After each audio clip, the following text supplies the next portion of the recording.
Okay, friends, once again, welcome back and very good afternoon to everybody.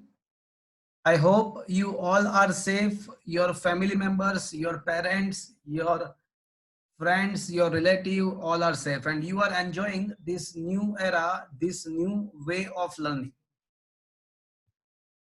Friends, we are discussing magnetism, moving charge and magnetism. So far, we had discussed the Ørsted observation in which Ørsted had observed when the current passing from the conducting wire around the wire magnetic field is generated. We also had seen that this magnetic field is a circular in around the wire. कोई wire है तो उसके आसपास circular shape में magnetic field produce होता है. And हमने वो भी देखा कि अगर हम करंट का डायरेक्शन चेंज करते हैं तो मैग्नेटिक फील्ड का डायरेक्शन भी चेंज हो जाएगा. After that we had discussed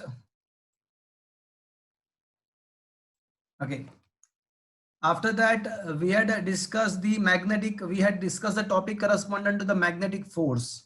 तो हमने चार्ज के ऊपर, कोई चार्ज मूविंग चार्ज क्यों है तो उसके ऊपर कितना मैग्नेटिक फोर्स अप्लाई हो रहा है उसके बारे में हमने डिस्कस किया. हमने from on the basis of that कोई करंट कैरिंग वायर है तो करंट कैरिंग वायर के ऊपर कितना फोर्स प्रोड्यूस होता है वो भी हमने डिस्कस कर लिया. उसके बाद हमने ऐसा देखा कि भाई मैग्नेटिक फोर्स जो चार्ज के ऊपर है वो क्यू वी क्रॉस बी है, मतलब direction of the force is in the direction of v cross B. अब वी क्रॉस बी जो है वो तो क्रॉस प्रोडक्ट है, क्रॉस प्रोडक्ट का जो डायरेक्शन होता है वो वी के भी परपेंडिकुलर होता है, बी के भी परपेंडिकुलर होता है. So from that fact we come to know that the magnetic force which is in the direction of V cross B, but V cross B is perpendicular to the velocity vector.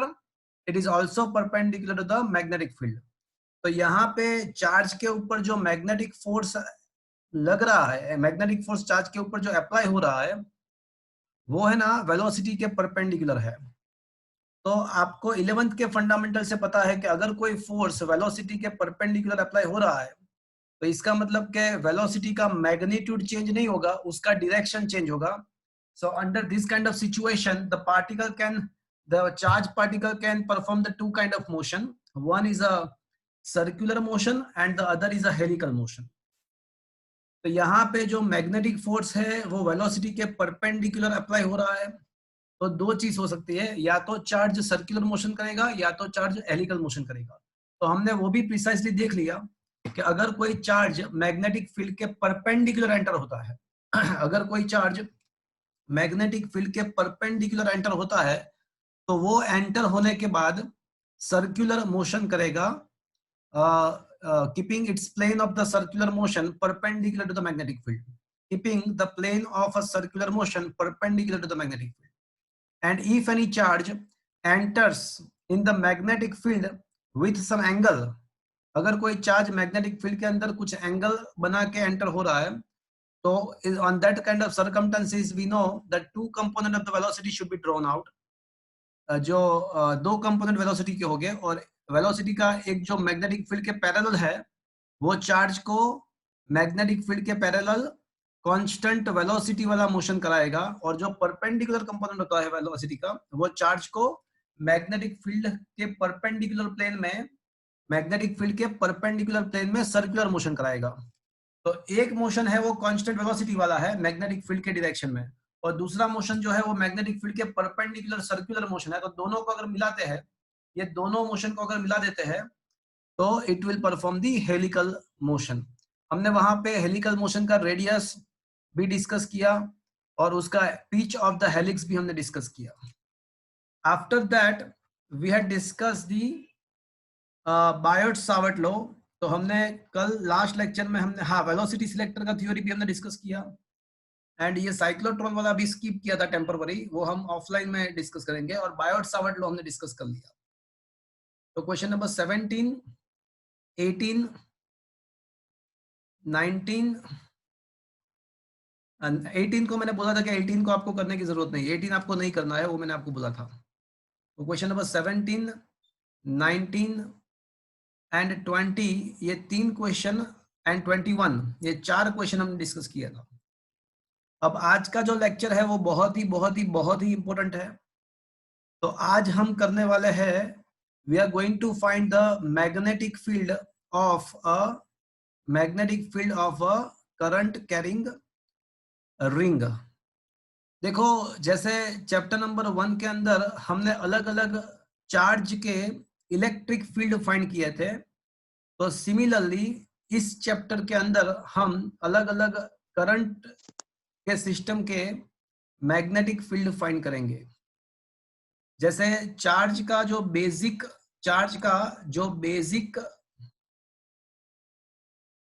Just a minute, okay. जैसे charge का जो basic, okay, ये white, I am going to share the white board. या charge का जो basic formula था, the basic formula of a charge was a kq by r square. That was the basic electric field of a charge. तो magnetic field का जो basic formula है वो current element का है, and field of the current element, magnetic field of the current can be given by mu naught upon 4 pi. Magnetic field of a current element can be given by mu naught upon 4 pi IDL cross R cap. मैं एक बार फिर से आपको वो एक बार लिख के मैं आपको बताता हूं। दे आर एनालगस, ये दोनों चीज एनालगस है। The basic of electricity was a point charge.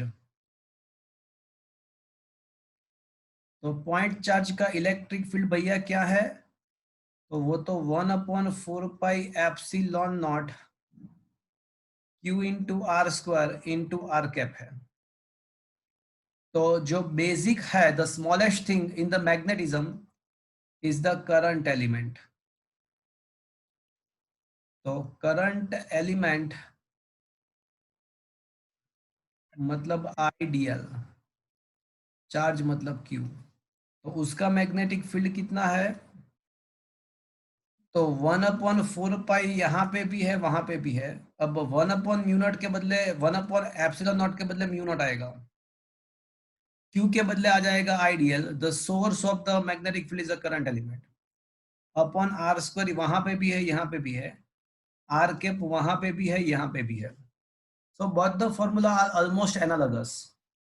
But आज का हमारा जो टारगेट है, आज का हमारा जो काम है वो ये है कि आज हम very most important topic. So today we are going to derive the magnetic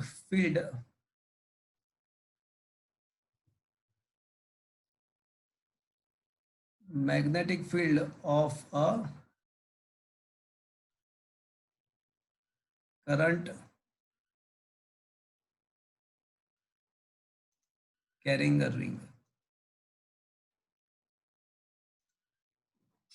कोई रिंग है, उसका मैग्नेटिक फील्ड मुझे निकालना है। थोड़ा 3 डायमेंशनल है फ्रेंड्स, आपको थोड़ा सोचना पड़ेगा, थोड़ा सुनना पड़ेगा, मेरी बात ध्यान से आपको सुननी पड़ेगी फ्रेंड्स। सोच लो कि यहाँ पे आपके पास कोई एक करंट कैरिंग रिंग है। तो पहली बात तो ये कि रिंग कैसे पड़ा हुआ है वो आपको समझ में आया। वो रिंग मतलब ये आपके मोबाइल के प्लेन के परपेंडिकुलर पड़ा हुआ है। Can you imagine how the ring is placed.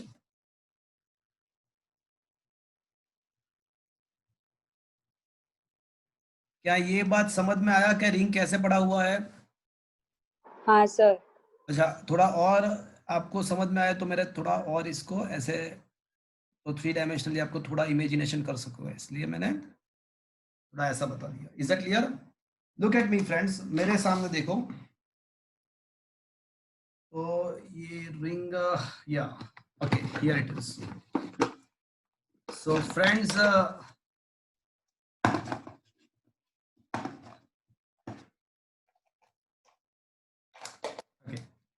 देखो ये रिंग है, मतलब ये डिस्क है बट डिस्क नहीं, ऐसे रिंग है ऐसा ज्यूम करो। तो वो ऐसे पड़ा हुआ है। Is that clear to you. वो ऐसे नहीं, हॉरिजॉन्टल मतलब ये प्लेन में पड़ा हुआ नहीं है, प्लेन के परपेंडिकुलर पड़ा हुआ है, मोबाइल के प्लेन के perpendicular.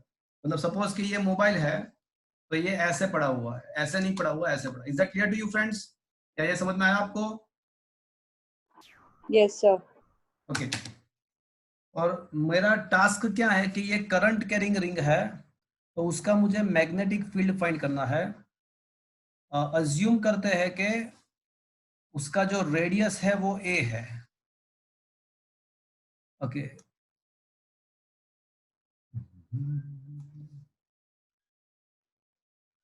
So this is the axis of the ring. ये रिंग का एक्सिस है।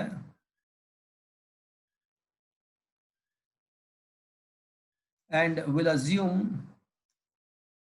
that the radius of a ring is a.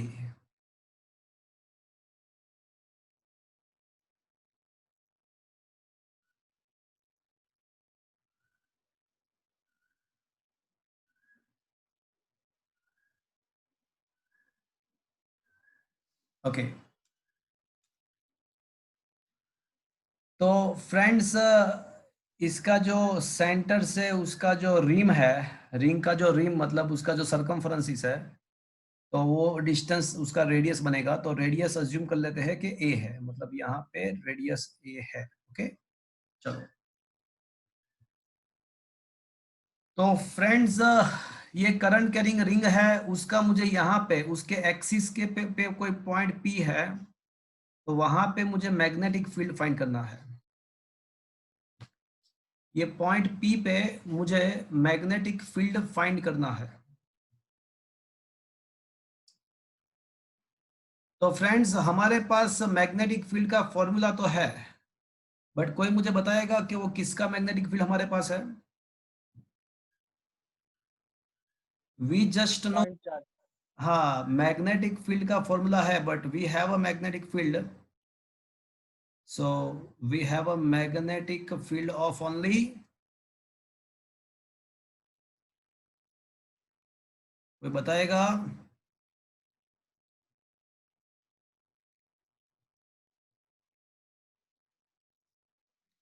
Current element का मैग्नेटिक फील्ड है। And what was the value? What is the magnetic field of the current element? That was a mu naught upon 4 pi IDL cross r cap upon r square. So that is the magnetic field of a current element. ये हमारे पास है, but मुझे अभी तो ring का find करना है। तो कोई बताएगा मैं कैसे फाइंड करूंगा? मेरे पास करंट एलिमेंट का मैग्नेटिक फील्ड है, मुझे फाइंड करना है रिंग का। तो कोई मुझे बताएगा कि क्या करना चाहिए मुझे?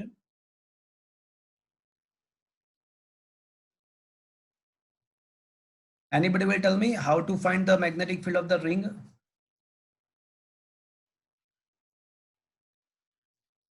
कोई बताएगा कैसे मुझे रिंग का मैग्नेटिक फील्ड मिलेगा? सर इंटीग्रेशन करके।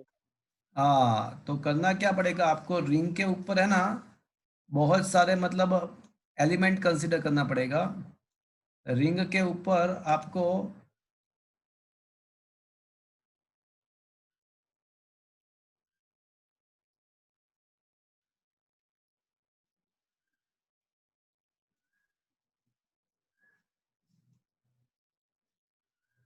Okay, so this is the ring. तो आपको करना क्या पड़ेगा कि आपको रिंग के ऊपर आपको एलिमेंट कंसीडर करना पड़ेगा।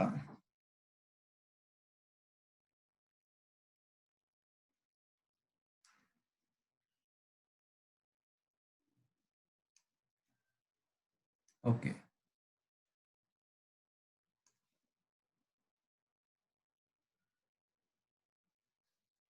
थोड़ा साइज मैंने बड़ा किया so that you can clearly understood.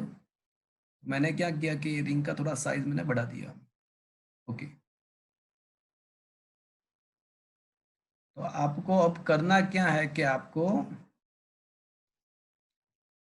ये उसका रेडियस तो ए है, और ऐसे करंट इसमें से पास हो रहा है। ओके, तो मुझे एलिमेंट का मैग्नेटिक फील्ड पता है, तो मैं क्या करूंगा कि मैं रिंग के ऊपर कोई एलिमेंट कंसिडर करूंगा। चलो मैंने यहाँ पे कोई लाइन एलिमेंट कंसिडर किया, करंट एलिमेंट मैंने यहाँ पे कंसिडर किया। तो फ्रेंड्स द करंट एलिमेंट जो है ना वो वेक्टर क्वांटिटी है, and the direction of the current element is taken in the direction of a current. Current element is a vector quantity and the direction of the current element is taken in the direction of the current. I repeat, current element जो है वो vector quantity है, and current element का direction जो होता है वो current के direction में होता है। तो यहाँ पे बाजू के फिगर में देखो, बाजू के अगर फिगर में आप देखते हो तो आपको पता चलेगा कि अगर मैं यहाँ पे कहीं पे करंट एलिमेंट सोचता हूं तो कोई मुझे बताएगा उसका डायरेक्शन कौन सा आएगा? What will be the direction of this current element? Outwards मतलब रॉन्ग रॉन्ग रॉन्ग, यहाँ पे देखो, तो यहाँ पे करंट एलिमेंट का डायरेक्शन करंट के डायरेक्शन में होता है। तो मतलब आपको ऐसा बोलना चाहिए कि सर टेंजेंशियली होगा। तो ये करंट एलिमेंट का डायरेक्शन क्या होता है कि करंट के डायरेक्शन में, बट रिंग के टेंजेंशियल डायरेक्शन में होता है। और अगर नीचे अगर कोई एलिमेंट मैं कंसिडर करता हूँ नीचे की साइड यहाँ पे, तो इसका ये करंट एलिमेंट का डायरेक्शन कौन सा रहेगा? तो टेंजेंशियली राइट साइड। क्या ये समझ में आया आपको? हाँ सर। तो अब मुझे ये बताओ कि हमारा जो एग्जांपल है, हमारा जो रिंग है, तो वहां पे अगर करंट एलिमेंट ऊपर के साइड, मतलब देखो ये रिंग है हमारा, तो यहाँ पे हमारा करंट एलिमेंट है ऊपर की साइड, तो वहां पे टेंजेंशियल ड्रॉ करो तो कहाँ पे मिलेगा आपको? वो टेंजेंट आपको कहाँ पे मिलेगा? हमारी तरफ मतलब हाँ, that is coming towards your I from the mobile screen. Mobile के स्क्रीन से आपके आंख पे आ रहा है, इस हिसाब से आपको करंट एलिमेंट मिलेगा। अगर यहाँ पे हम सोचते हैं तो करंट एलिमेंट का डायरेक्शन, भले ही मैं ऐसे नीचे की तरफ बता रहा हूँ, बट ये जो डायरेक्शन है वो कौन से तरफ, किस तरफ है? तो can you imagine this current element is towards your I? Yes sir. क्या ये समझ में आया आपको? हाँ सर। अब आपको ये पता है ना कि फॉर्मूला के अंदर आर क्या है? तो आर जो है ना वो तो position vector of the point at which you want to find the magnetic field from the current element. तो वेक्टर आर जो है that is the position vector of the point at which you want to find the magnetic field. चलो friends, मैं जो बोलता हूँ वो सब लोग करेंगे। आपके पास एक पेन होगा। Friends, everybody please do this thing, otherwise you will not be able to understood this topic. एक पेन लो सारे बच्चे, प्लीज डू इट। एक पेन या पेंसिल लो। लिया? लिया? हाँ यस सर। सर। अब मोबाइल के स्क्रीन पे जहां पे करंट एलिमेंट है वहां पे पेन को परपेंडिकुलर, स्क्रीन के परपेंडिकुलर टुवर्ड्स योर आईज आप उसको रखना पड़ेगा। तो पेन को मोबाइल के स्क्रीन पे उसके स्क्रीन के प्लेन के परपेंडिकुलर रखो। मोबाइल के स्क्रीन के परपेंडिकुलर आपका पेन होना चाहिए, उसका डायरेक्शन टुवर्ड्स यू, मतलब आपके तरफ आ रहा है। तो that is that that that your pencil becomes, बोलो तो ये पेंसिल आपका क्या हो जाएगा थियरी में?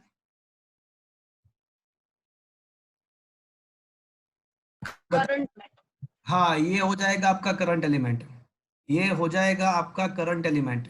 Is it clear? अब मुझे क्या करना है कि मैग्नेटिक फील्ड का डायरेक्शन फाइंड करना है। तो क्रॉस प्रोडक्ट ऐसा बताता है कि आपको if you want to find the direction of A cross B, you have to put the screw perpendicular to the plane formed by vector a and b। चलो अब वेक्टर ए एंड बी, मतलब vector A मतलब ideal, तो जो आपके तरफ जो आपने पेंसिल रखा हुआ है ना आपके तरफ मोबाइल के परपेंडिकुलर, वो आपका वेक्टर ए है। एंड वेक्टर बी कौन सा है? वेक्टर बी कौन सा है हमारे लिए, कोई बताएगा मुझे? मुझे ये डीबी का डायरेक्शन फाइंड करना है, एंड डीबी का जो डायरेक्शन है वो vector ideal cross vector R cap है, मतलब वेक्टर आर है। तो आइडियल हमारे लिए वेक्टर ए है एंड वेक्टर बी हमारे लिए आर वेक्टर आर है। तो क्या ये vector ideal and vector R का एक प्लेन आपने कंसीडर किया? फ्रेंड्स, मैं एक बार फिर से बोलता हूँ कि यहाँ पे आपको पेन रखना है, पेंसिल रखना है, और पेन पेंसिल ऐसे रखना है यहाँ पे कि वो मोबाइल के स्क्रीन के परपेंडिकुलर रहे। चलो ये काम किया या हाँ किया? सर। अब वो आपके हो गया आपका vector A, and vector B कौन सा है? तो ये जो है ना वो मोबाइल के स्क्रीन के अंदर जो है वेक्टर आर, वही आपका वेक्टर बी है। तो वेक्टर ए है जो है मतलब वेक्टर नंबर 1 आइडियल, वो जो आपने पेंसिल रखा वो है, एंड वेक्टर बी तो वहां पे जो है वही है मतलब वेक्टर आर। अब आपको स्क्रू घुमाना है, you have to rotate the screw, you have to put the screw perpendicular, you have to put the screw perpendicular to the plane formed by vector A and vector B। मतलब ये plane कैसा बनेगा, देखो आप वो जैसा incline plane बनेगा। आप थोड़ा सोचो, आपका मोबाइल है ना वो हॉरिजॉन्टल होगा और उसके ऊपर थोड़ा इंक्लाइन प्लेन बनेगा। कौन से दो वेक्टर के द्वारा? Vector ideal and vector R के द्वारा एक इंक्लाइंड प्लेन बनेगा मोबाइल के स्क्रीन के परपेंडिकुलर ऊपर। क्या ये प्लेन का इमेजिनेशन किया आपने? Yes sir. अब आप स्क्रू रोटेट करो, you should rotate your screw from ideal to vector R. अब आपको राइट हैंड स्क्रू रोटेट करना है, आप राइट हैंड थंब रूल भी अप्लाई कर सकते हो, फिंगर रोटेट करो। आपके फिंगर्स आइडियल टू आर के तरफ रोटेट हो गए तो आपका जो थंब है वो आपको डायरेक्शन देगा मैग्नेटिक फील्ड का। तो आप ऐसे रोटेट करो, you have to put the screw perpendicular to the plane formed by the vector, you have to put the screw perpendicular to the plane formed by vector ideal and vector r। तो पहले तो vector ideal and vector R के द्वारा कौन सा plane form हो रहा है वो देखो। तो मैं बताऊं आपको कौन सा प्लेन होगा। ये जो प्लेन इमेजिनरी प्लेन है वो आपके मोबाइल के स्क्रीन पे थोड़ा इंक्लाइंड, मोबाइल स्क्रीन के परपेंडिकुलर बट थोड़ा इंक्लिनेशन वाला एक प्लेन आपको इमेजिनेशन होगा, और उसके परपेंडिकुलर स्क्रू प्लेस करके आप उसको रोटेट करो आइडियल टू आर। तो स्क्रू कहाँ पे जाएगा मुझे बताओ चलो। अपवर्ड डायरेक्शन में। अपवर्ड नहीं जाएगा फोन के अंदर मतलब। ना, प्लेन के अंदर नहीं जाएगा, बाहर आएगा भैया। You have to rotate the screw from ideal to R, keeping the screw perpendicular to the plane formed by ideal and vector R. तो आपका वेक्टर बी का जो मतलब ये डायरेक्शन जो मिलेगा आपको वो ऐसे मिलेगा।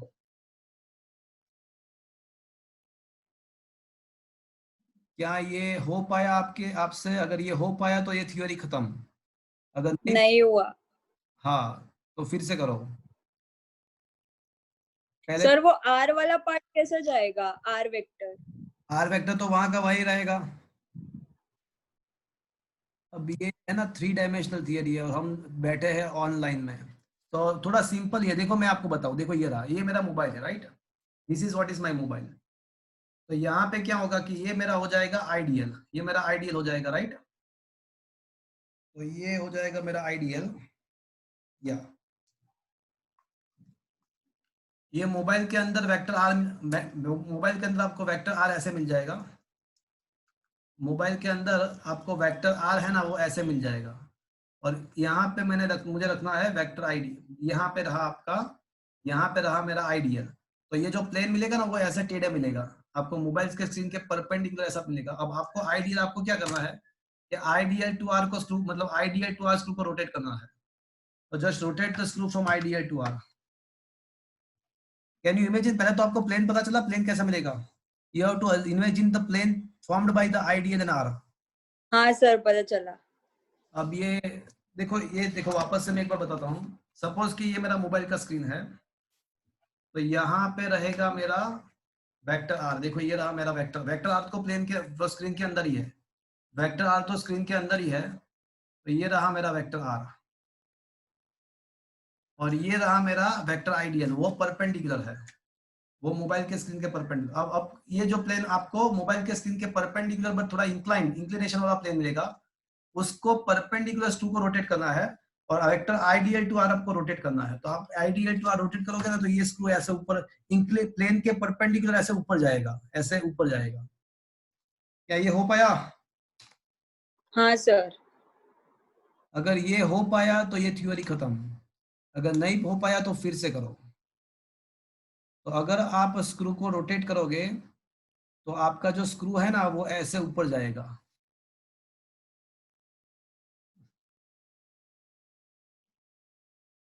हाँ सर, मतलब वेक्टर आर के परपेंडिकुलर हाँ लाइन वो देखो, एक तो वो चीज तो कंफर्म्ड है, और प्लेन की भी पर। जो मैग्नेटिक फील्ड होता है ना वो परपेंडिकुलर टू आइडियल भी होता है, and it is also perpendicular to the vector R also, because cross product का जो डायरेक्शन होता है वो दोनों के परपेंडिकुलर होता है।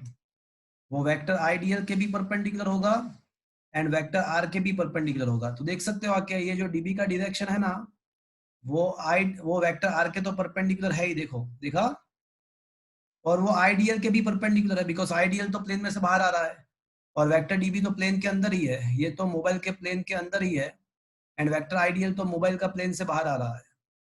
तो this is what is the direction of dB. क्या ये समझ में आया आपको?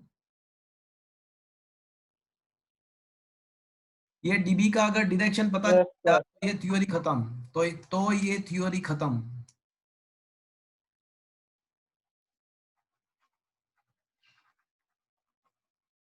ओके, अब सिमिलरली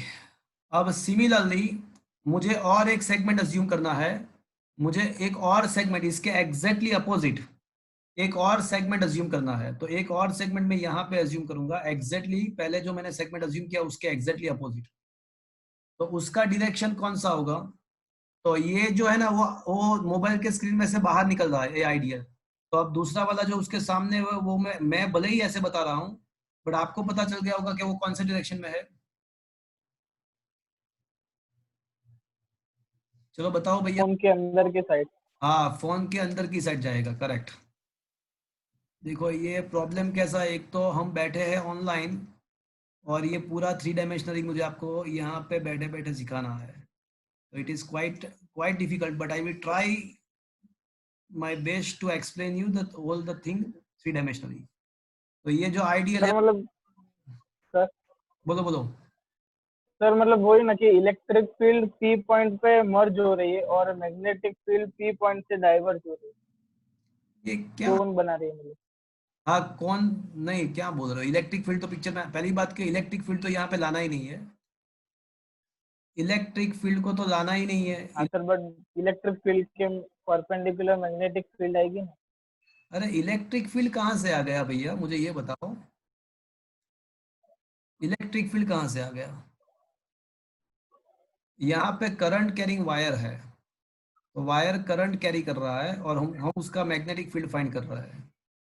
और मैग्नेटिक फील्ड का डायरेक्शन कैसे मिलता है? हाँ सर, हाँ। तो that is by the right hand screw law. तो वो हमको right hand screw law apply करना है और मैंने ये बायोट सावर्ट लॉ अप्लाई किया। तो पहले सेगमेंट 1 के लिए वो मैंने काम किया, अब सेगमेंट 2 के लिए। तो सेगमेंट 2 के लिए अगर हम फाइंड करते हैं तो वो जैसे 1 में हमने किया था ऐसा ही आपको करना पड़ेगा।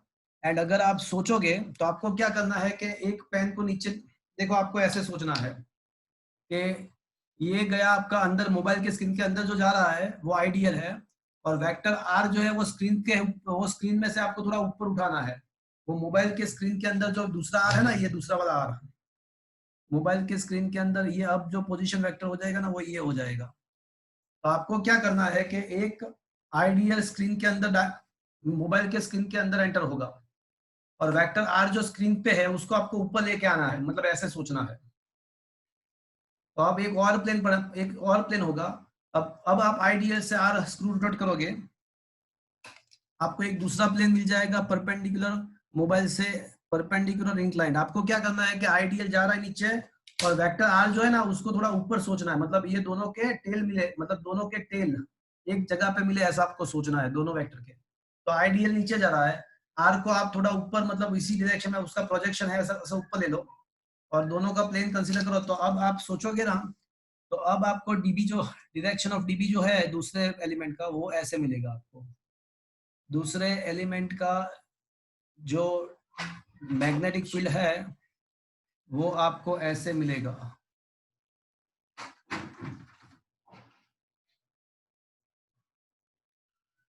So can you imagine this thing? वो भी इसके परपेंडिकुलर होगा। तो ये पी पॉइंट पे हमको दोनों सेगमेंट के मैग्नेटिक फील्ड मिल गए। अब सिमेट्रिसिटी ऐसा बता रहा है कि अगर यहाँ पे एंगल थीटा है तो यहाँ पे भी एंगल थीटा होगा। Now symmetricity shows that the angle both the side is the same. तो अब हम ऐसा सोच सकते हैं कि डीबी के ऊपर के डीबी या नीचे के डीबी दोनों के दो दो कंपोनेंट है। एक जो एक्सिस के पैरेलल होगा वो होगा डीबी कोस थीटा, नीचे से भी और ऊपर से भी, एंड डीबी साइन थीटा जो है वो एक दूसरे के सामने आ जाएंगे।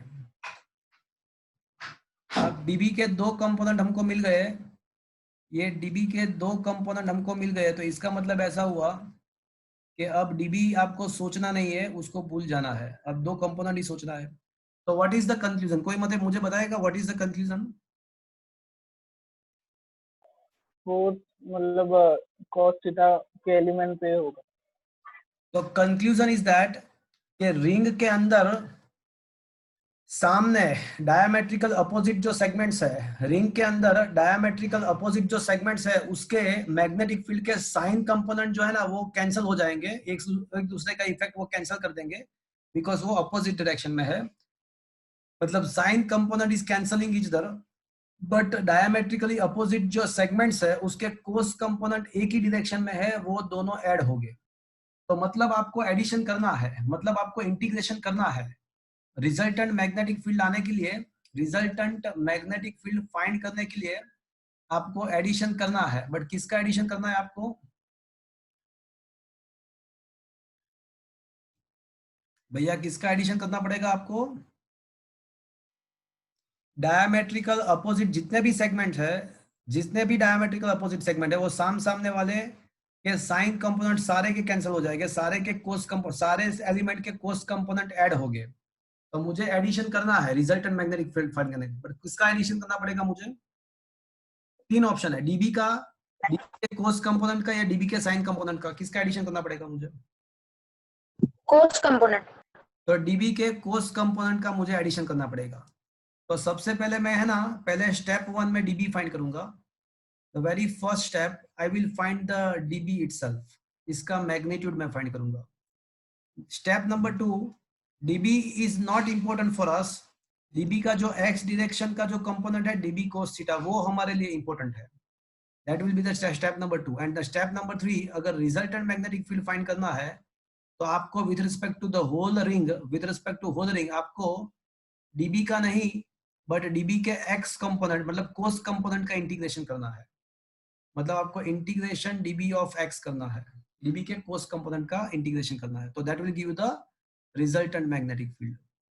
तो रिजल्टेंट अगर मैग्नेटिक फील्ड फाइंड करना है तो आपको ये करना पड़ेगा। तो चलो सबसे पहले तो डीबी फाइंड करते हैं।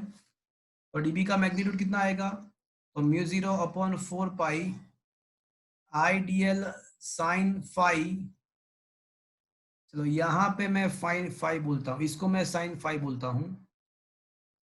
तो डीबी कोस फाई यहाँ पे मुझे करना पड़ेगा, तो यहाँ पे मैं थीटा बोलता हूँ अपॉन आर स्क्वायर। चलो मुझे ये बताओ कि यहाँ पे जो थीटा है कौन को किन दोनों के बीच का एंगल है? तो here the theta is the angle between the vector IDL and vector R. तो मुझे ये बताओ कि vector IDL and vector R, आपके मोबाइल के स्क्रीन में आपने पेंसिल रखा होगा, तो मुझे बताओ वेक्टर आईडीएल जो है और वेक्टर आर है उन दोनों के बीच में एंगल कितना है? 90। हाँ, तो वेक्टर आईडीएल तो it is came out from the your mobile screen, तो and vector R is inside the mobile screen, so वो परपेंडिकुलर है एक दूसरे के। तो यहाँ पे थीटा 90 हो जाएगा। तो ये जो डीबी का जो मैग्नीट्यूड है, एक कंपोनेंट का मैग्नीट्यूड है जो मैग्नेटिक फील्ड का, वो μ0/4 pi IDL upon R square, because theta between the IDL and R is 90। चलो ये खत्म, स्टेप 1 खत्म। अब स्टेप 2, मेरे लिए डीबी इंपॉर्टेंट नहीं है, मेरे लिए डीबी का कोस कंपोनेंट इंपॉर्टेंट है। क्यों? बिकॉज डायमेट्रिकल अपोजिट जो लाइन एलिमेंट आते हैं, ये वाला एंड ये वाला, तो डायमेट्रिकल अपोजिट लाइन एलिमेंट के कोस कंपोनेंट एक दूसरे में ऐड होते हैं और साइन कंपोनेंट कैंसिल हो जा रहा है। तो मेरे लिए डीबी इंपॉर्टेंट नहीं है, डीबी का कोस कंपोनेंट इंपॉर्टेंट है। तो मैं अब डीबी कोस फाई फाइंड करूंगा। तो डीबी जो है ना वो तो अभी हमने फाइंड कर दिया कि μ0/4 पाई IDL अपॉन आर स्क्वायर। अब ये कोस फाई कितना होगा? तो फ्रेंड्स मेरी बात ध्यान से सुनना कि अगर यहाँ पे मैंने फाई अज्यूम किया हुआ है तो ये एंगल भी फाई ही होगा, ये एंगल भी फाई होगा। पूछो क्यों? पूछो क्यों? क्यों? बिकॉज मेरी बात ध्यान से सुनना, ये जो लाइन है क्रॉस, मैंने बताया जहां पे क्रॉस, और ये लाइन, क्या ये दोनों एक दूसरे के परपेंडिकुलर है? ये क्रॉस वाले दोनों, ये क्रॉस वाले, चलो मैं थोड़ा ग्रीन कलर का यूज करता हूं, तो क्या ये दोनों एक दूसरे के परपेंडिकुलर है? Yes sir.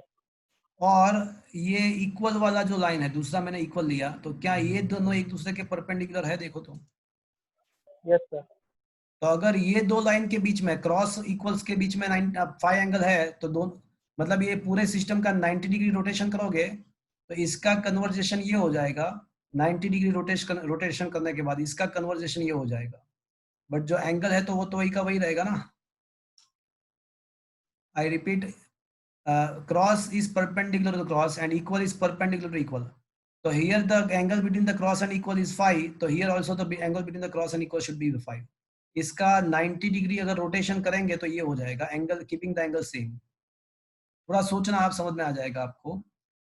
फिर से मैं बोल देता हूँ एक बार, क्रॉस एंड क्रॉस परपेंडिकुलर है, इक्वल एंड इक्वल परपेंडिकुलर है, तो इन दोनों का 90 डिग्री रोटेशन करोगे तो 1 will be converted into the 3 and 2 is converted into the 4. तो 1 and 2 के बीच में अगर 5 एंगल है तो 3 and 4 के बीच में भी एंगल 5 ही रहेगा।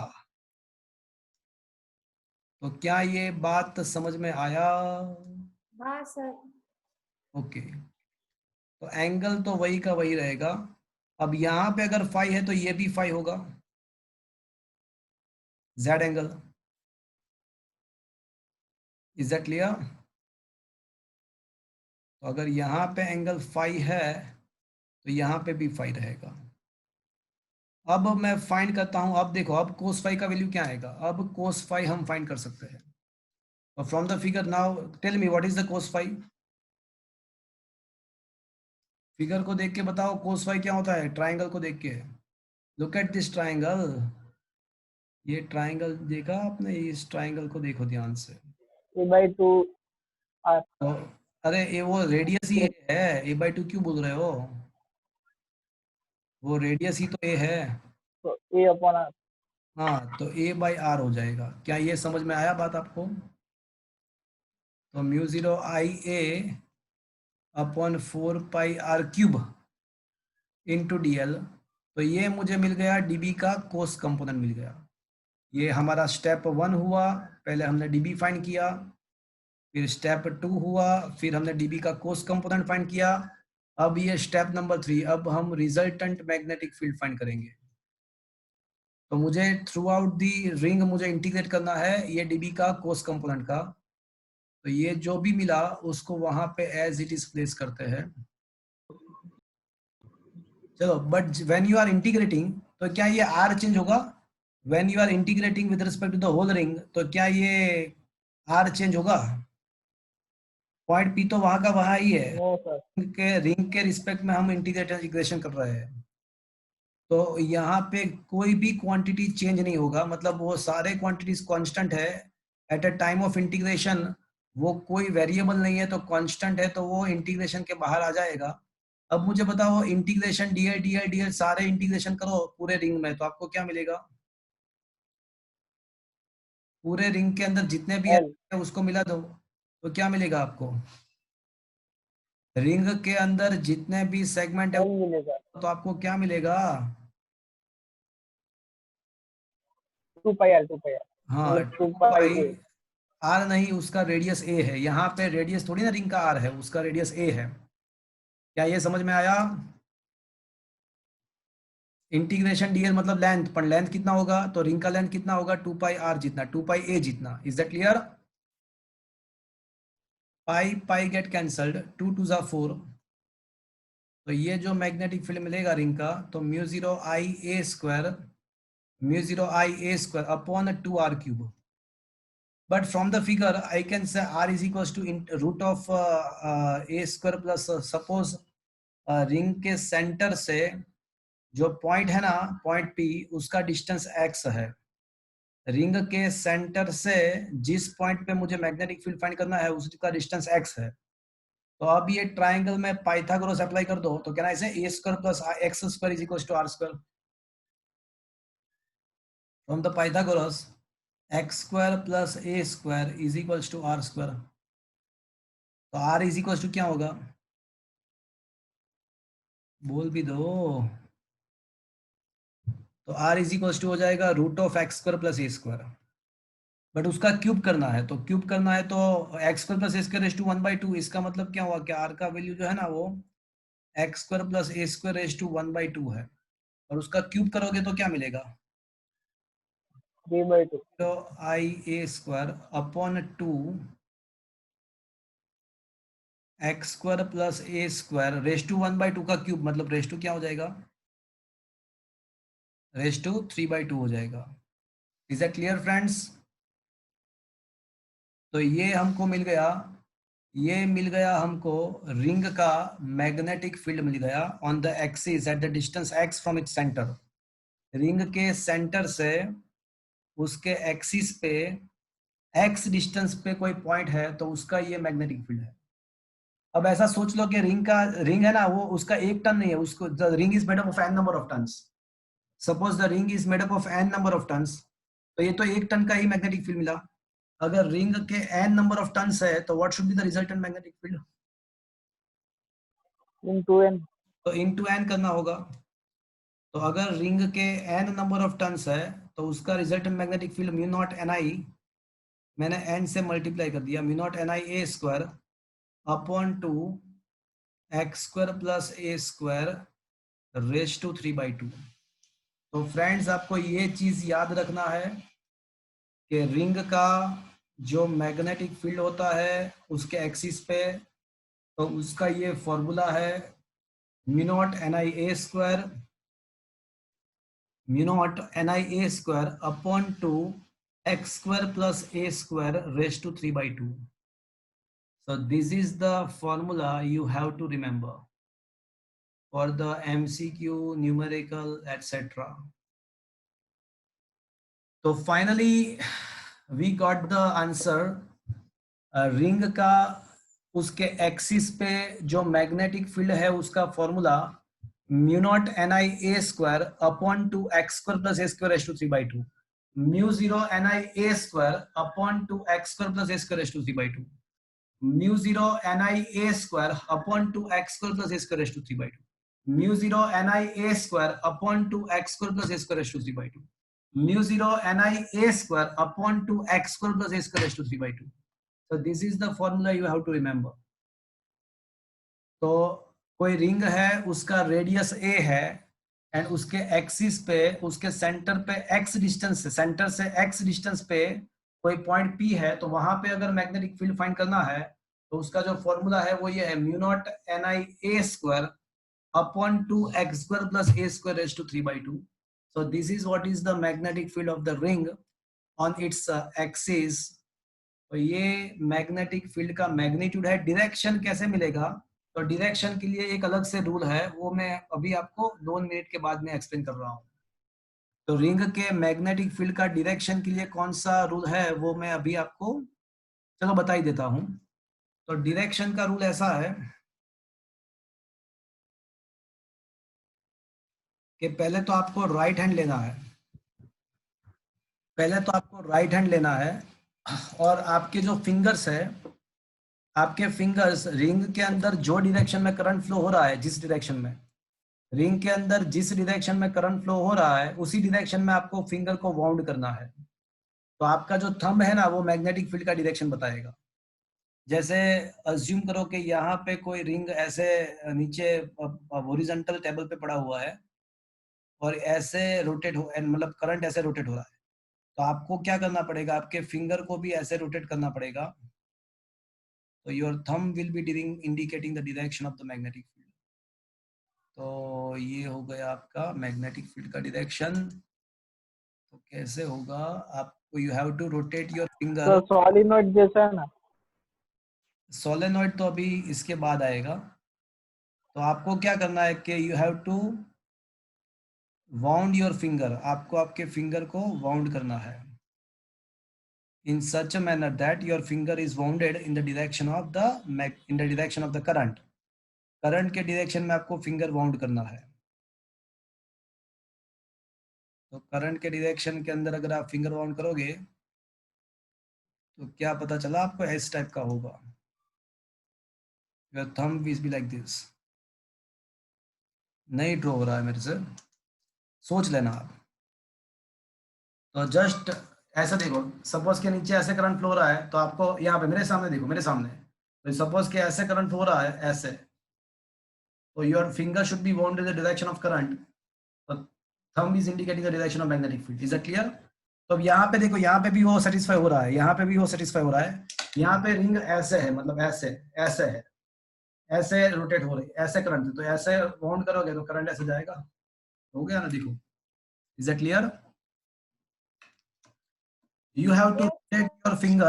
You have to rotate your finger of the right hand in the direction of the current. So your outward thumb indicating the direction of the magnetic field. मतलब कैसा हुआ पता चला आपको? वो जो करंट कैरिंग वायर था ना, उससे एग्जैक्टली अपोजिट हुआ। करंट कैरिंग वायर में हम क्या करते थे, हम थंब को करंट के डायरेक्शन में रखते थे, तो वाउंडेड फिंगर हमको डायरेक्शन मैग्नेटिक फील्ड का शो कर रहा था। करंट कैरिंग वायर में हम थंब को करंट के डायरेक्शन में हम रखते थे, तो वाउंडेड फिंगर हमको मैग्नेटिक फील्ड का डायरेक्शन देता था। तो यहाँ पे क्या कर रहे हैं, हम फिंगर को करंट के डायरेक्शन में वाउंड करते हैं, तो आपका जो थंब है वो मैग्नेटिक फील्ड का डायरेक्शन दे रहा है। मतलब स्ट्रेट वायर से जो स्ट्रेट वायर के लिए जो रूल था, उससे एग्जैक्टली अपोजिट रूल यहाँ पे हुआ। दोनों में राइट हैंड ही लेना था। स्ट्रेट वायर में क्या था कि you have to hold the wire in your right hand such that your thumb is in the direction of current, then your wounded finger around the wire is giving you the direction of magnetic field. तो wire के लिए वो था, तो ring के लिए क्या है, you have to wound your finger in the direction of current. Your outward thumb is indicating the direction of the magnetic field. तो ये रिंग का मैग्नेटिक फील्ड हमें मिला। तो क्या ये थ्योरी समझ में आया friends? Yes, sir. Yes sir.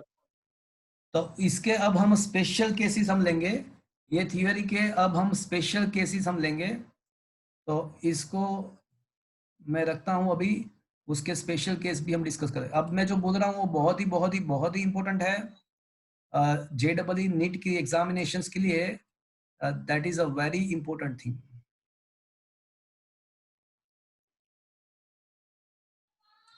Okay, so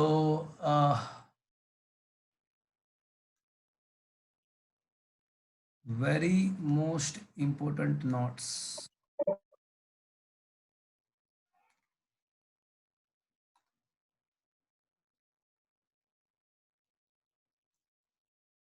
Special cases for magnetic field of a ring. So as we know,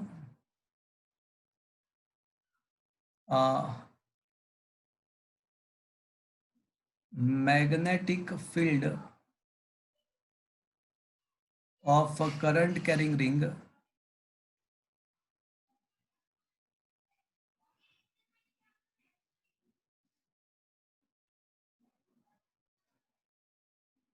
with antennas on its axis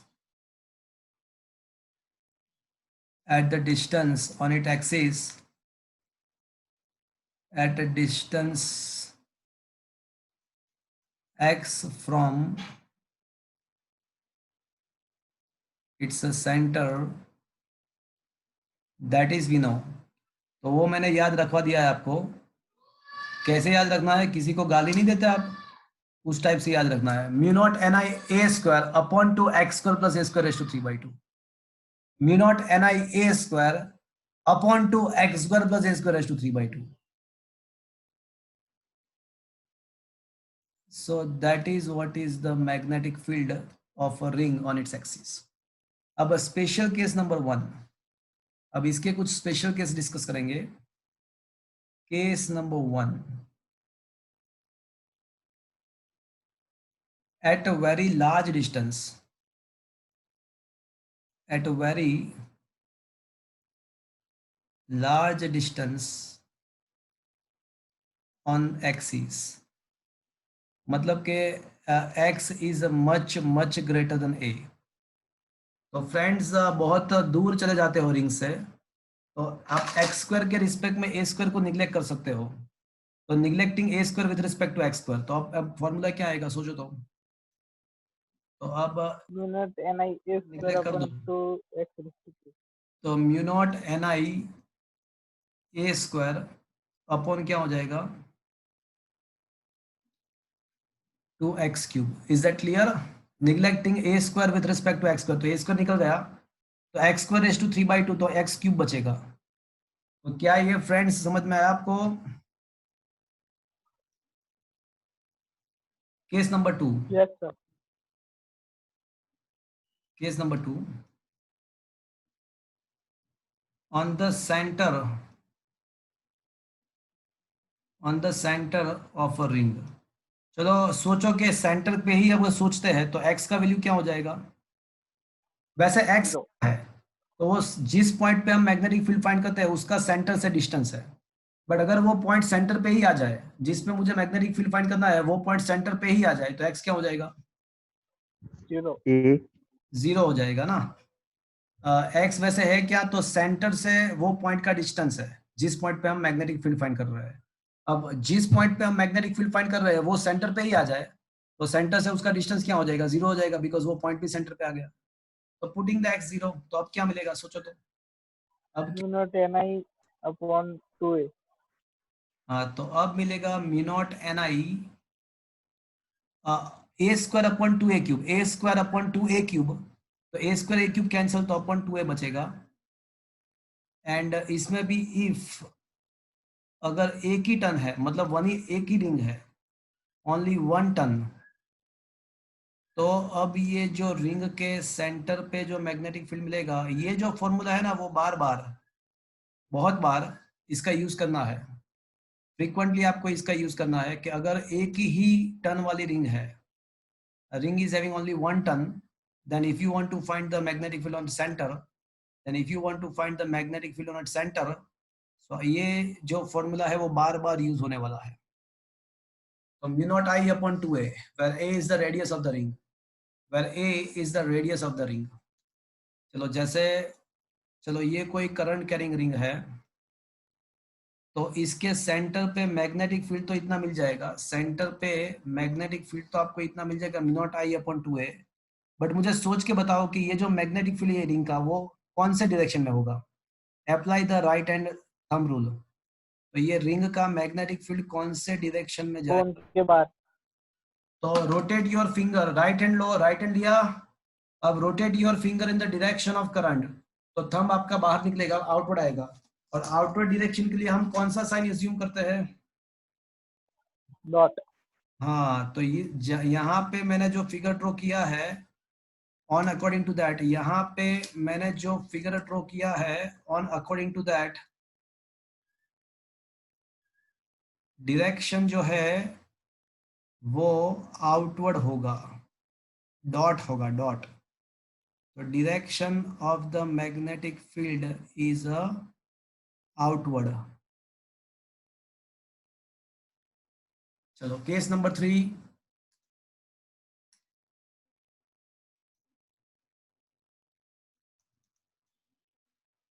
semi circular ring,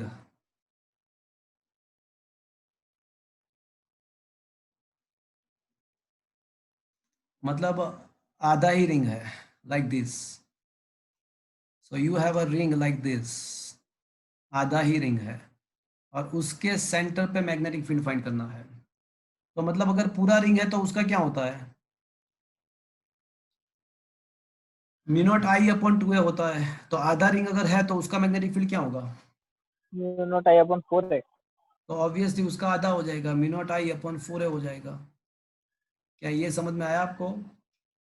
if you are having a semicircular ring, then the magnetic field will be half of the complete ring.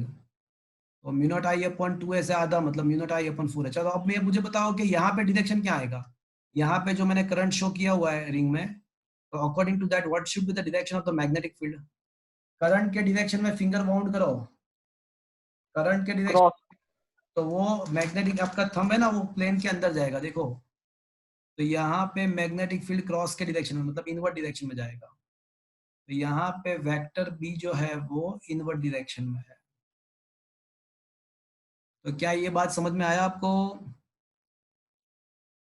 Yes sir. अब करेंगे हम case number 4। Case number 4, current carrying arc.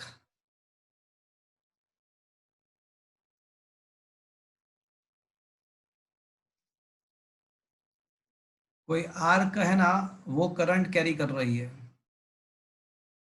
तो उसका मुझे अगर magnetic, ये arc है कोई सर्कुलर सर्कल का कोई एक पार्ट है,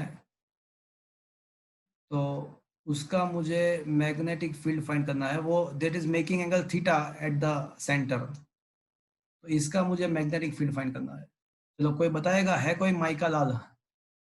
अब ये आर्क है और उसके सेंटर में मुझे मैग्नेटिक फील्ड फाइंड करना है, तो कोई बताएगा मुझे? साइन थीटा बाई 2 हो जाएगा। सोचो सोचो सोचो।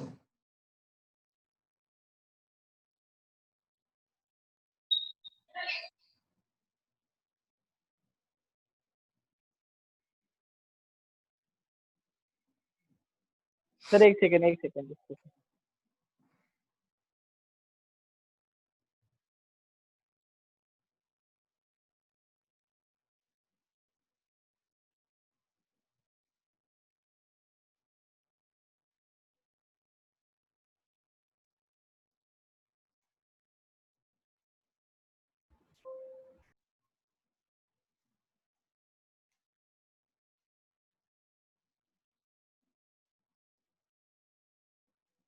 बोलो तनिष। हाँ सर, आप क्रॉस मल्टीप्लाई कर दो। समझ में आया? हाँ सर। का मतलब एंगल होगा 2 पाई एंगल, एंगल जो हो जाएगा वो 2 पाई होगा। तो अगर 2 पाई एंगल के लिए मैग्नेटिक फील्ड कितना है, 2 पाई एंगल मतलब फुल रिंग के लिए 2 म्यू नॉट आई अपॉन 2 है। पूरा जो रिंग है उसके लिए म्यू नॉट आई अपॉन 2 है, तो थीटा एंगल के लिए कितना हो जाएगा? Mu I mu theta naught I upon upon 2 है 2। तो लिख ही देना है, बट इनटू थीटा अपॉन 2 पाई लिखना है। और आपको अभी ये जो थीटा एंगल दिया हुआ ना, अगर कोई एंगल दिया हुआ है तो आपको वो you have to consider in the radian. अगर डिग्री में लेना है तो ले सकते हो, तो फिर डिनोमिनेटर में 2 पाई नहीं लिखना है। अगर डिग्री में लेना हो तो डिनोमिनेटर में 2 पाई मत लिखो, तो क्या लिखोगे डिनोमिनेटर में? 180। 360। अगर ये एंगल आपको डिग्री में दिया हुआ है तो you can apply this formula, but आपको डिनोमिनेटर में 2 पाई के बदले क्या लिखना पड़ेगा? 360 लिखना पड़ेगा। अदरवाइज आप एंगल को पहले से ही रेडियन में लो, अदरवाइज एंगल को रेडियन में ही लो। और अगर डिग्री में लेना है आपको तो डिनोमिनेटर में आपको करना पड़ेगा 2 पाई के बदले आपको 360 डिग्री लिखना पड़ेगा। चलो मुझे ये बताओ कि यहाँ पे डॉट आएगा या क्रॉस आएगा? तो डॉट। और your finger should be wound in the direction of current, then your thumb will become outward। तो यहाँ पे मैग्नेटिक फील्ड का जो डायरेक्शन आएगा वो डॉट आएगा, मतलब वो आएगा आउटवर्ड डायरेक्शन में आएगा। और ये कहाँ से आया पूरा चीज? तो यहाँ से आया। होल रिंग के लिए म्यू नॉट आई अपॉन 2 है, तो थीटा के लिए कितना? तो क्या फ्रेंड्स ये सारे स्पेशल केसेस आपको समझ में आ गए? Yes sir. Is it understood friends? हाँ सर। तो अब हमने पहले तो ring N number of N turns वाले रिंग के एक्सिस पे मैग्नेटिक फील्ड फाइंड किया, उसके सेंटर पे मैग्नेटिक फील्ड फाइंड किया। फिर 1 टर्न्स वाली रिंग है तो उसका क्या होता है, हाफ टर्न है तो उसका क्या होता है, आर्क है तो उसका क्या होता है, वो सारा चीज हमने यहाँ पे डिस्कस किया। तो रिंग के रिगार्डिंग जितने भी क्वेश्चंस थे, रिंग के रिगार्डिंग मैग्नेटिक फील्ड फाइंड करने के जो केसेस थे वो हमने स्पेशल केस के साथ डिस्कस किए। ये स्पेशल केस आपके टेक्स्ट बुक में नहीं दिया हुआ है, but that is important for the competitive examinations. तो फ्रेंड्स, वापस से हम ओरिजिनल ट्रैक पे आ जाते हैं। ओके, ये रहा। तो हमने आज क्या किया, तो क्वेश्चन नंबर 22 मैंने खत्म किया। वो 22 कैसे याद रखना है वो पता चला आपको। 3 स्टेप में याद रखना है इसको। स्टेप नंबर 1 पहले डीबी फाइंड करो। स्टेप नंबर 2 फिर डीबी का कोस कंपोनेंट मतलब डीबी कोस थीटा फाइंड करो। तो ये इक्वेशन नंबर 1 जो है ना वो डीबी फाइंड किया पहले। फिर उसके बाद डीबी का बताया कि भाई 2 कंपोनेंट है, कोस थीटा साइन थीटा, और साइन थीटा कैंसिल हो जाएगा, कोस कंपोनेंट रहेगा, वो सब लिखा हुआ है यहाँ। और फिर डीबी का कोस कंपोनेंट डीबी एक्स को डीबी कोस थीटा फाइंड किया, और उसके बाद उसका इंटीग्रेशन किया। तो mu naught N I A square, मतलब यहाँ पे रेडियस है ना, वो रेडियस आर के बदले मैंने आर के बदले ए रखा था, यहाँ पे रेडियस को आर रखा हुआ है, चलेगा ना वो। तो अगर n नंबर ऑफ टर्न्स है तो mu naught N I A square upon 2 x square plus A square मतलब आर स्क्वायर रेशो 3/2। उसके कुछ स्पेशल केस भी दिए हुए हैं यहाँ पे, कुछ स्पेशल केस भी दिए हुए हैं, you can just check out. Question number 23 special cases 24 और डायरेक्शन वाली बात है कि डायरेक्शन कैसे मिलेगा मैग्नेटिक फील्ड का। तो आपको ये आपके फिंगर को रोटेट करना है करंट के डायरेक्शन में, तो आपका जो थंब है वो आपको मैग्नेटिक फील्ड का डायरेक्शन देगा। तो इसमें से खाली वो ये खाली curve the palm of the right hand around the circular wire in which the finger pointing in the direction of current, then the right hand thumb is indicating the direction of magnetic field। तो ये magnetic field का direction है। तो friends,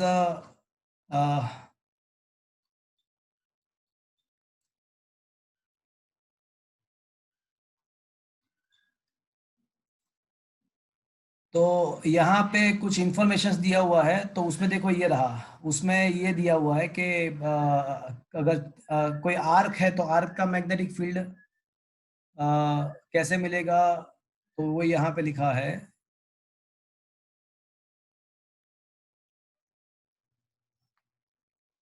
mu naught I upon 2 into theta upon 2 पाई। तो यहाँ पे are square लिखा है, आर स्क्वायर नहीं आएगा भैया, आर स्क्वायर नहीं आएगा।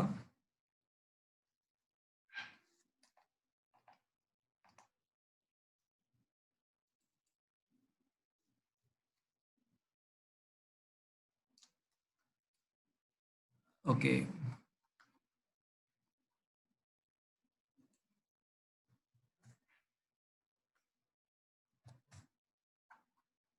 तो फ्रेंड्स ये रिंग के मैग्नेटिक फील्ड के बारे में हमने डिस्कस किया, और इसके स्पेशल केसेस भी हमने डिस्कस किया।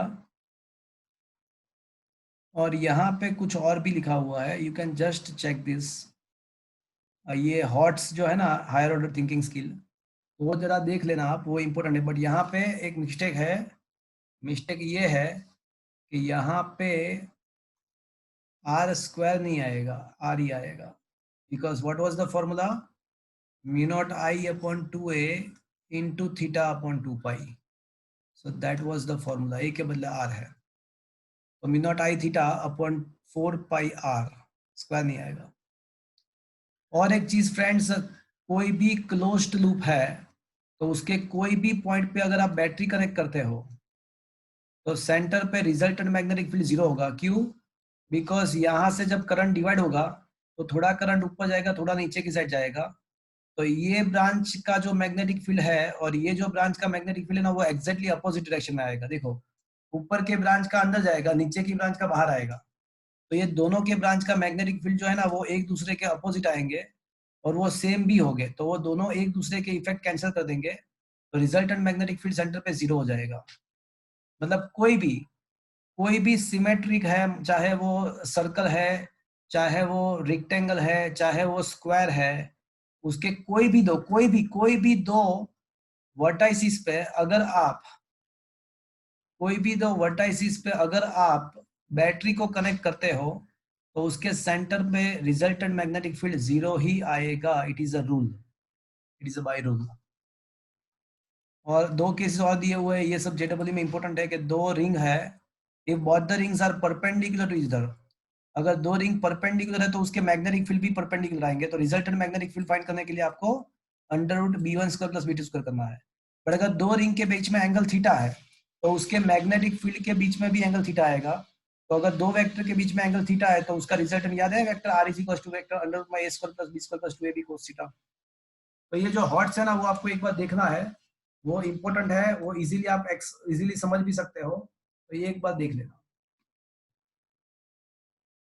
तो फ्रेंड्स, आज का सेशन मैं आज यहाँ तक रखता हूँ. From the next lecture onwards we will going to discuss the ampere circuital law in and its applications. Ampere circuital law and उसका एप्लीकेशन हम नेक्स्ट लेक्चर से डिस्कस करेंगे. आज का सेशन अभी हम खत्म कर रहे हैं यहाँ पे. फ्रेंड्स, अगर किसी का फीस बाकी है तो प्लीज, मैंने एक इंस्टॉलमेंट 12th स्टैंडर्ड का मंगाया हुआ है, तो अब तो बहुत ही हो गया टाइम. तो आपका एक इंस्टॉलमेंट अगर बाकी है 12th स्टैंडर्ड का तो आपको कंपल्सरीली वो पे करना है. आज का सेशन में यहाँ पे खत्म कर रहा हूँ. अच्छा, Reshma, Vineet and Sakir, you will not be going to leave. आप वहाँ यहाँ पे रहो ना, आपके साथ मेरे बात करना है अभी. तो Reshma, Sakir and Vineet, you don't leave. Other Yes. student can leave. Other student can leave.